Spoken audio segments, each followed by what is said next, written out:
Most watercolor artists try to stop this from happening. I spent this pain trying to make more of it.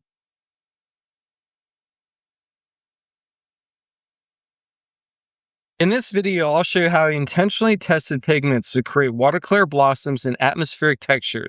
Most watercolor painters panic when blossoms happen. I actually tested pigments beforehand to see which colors misbehave the best. Today I'm using intentional blossoms, soft edges, and a little controlled chaos to paint Hagia Sophia in Istanbul. For this painting of the Hagia Sophia, I had an idea in my head. I didn't want to get stuck with all the details because if you look at this church/mosque, there's lots of history, there's lots of elements, there's a ton of details. You could drive yourself absolutely bonkers painting this. What I wanted to do was I just wanted to get an idea of the shape. So I started with the paper completely wet. I tested out some colors beforehand, and I had tested out Holbein Marine Blue and Holbein Shadow Green, which I also have reviews of those on my YouTube channel if you want to check those out. I know these colors blossom very well.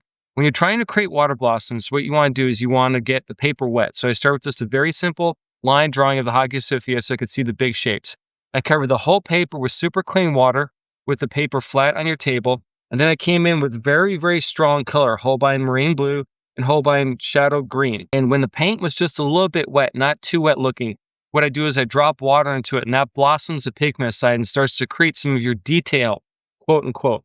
So the idea is I just wanted to lighten up certain areas with water blossoms. I'm not actually taking much of the color off unless I'm trying to get the paper a little bit drier in certain areas.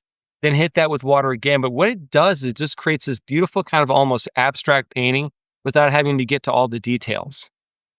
When you're happy with what's going on with just the basic shapes and the lightness of it and the abstract quality of it, let the paper dry 1,000%. You have to dry it 1,000%. Now what I'm doing is I'm coming back in here with the same colors, Holbein Marine Blue and Shadow Green, which are very dark colors to start with. And now I'm doing all the details. I'm not doing anything in the sky. I'm barely touching anything in the bottom a third of this painting. I just have to do the details in the middle. So now I have to go back in and build some of the architecture.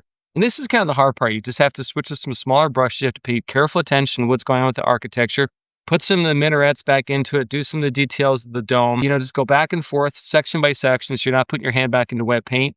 And this slowly starts to build up. But what I love about this is painting is 90% abstract with just a little bit of the detail in the center. And almost everybody, unless you're Stevie Wonder and you're blind, knows looking at this, and sorry, that's a terrible joke, but they know that this is the Hagia Sophia because it's a very distinct church/mosque.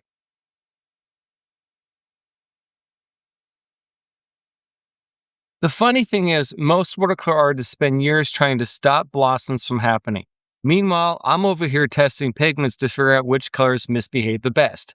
For this Hagia Sophia painting, those soft blooms and unpredictable textures helped create atmosphere that careful detail alone never could.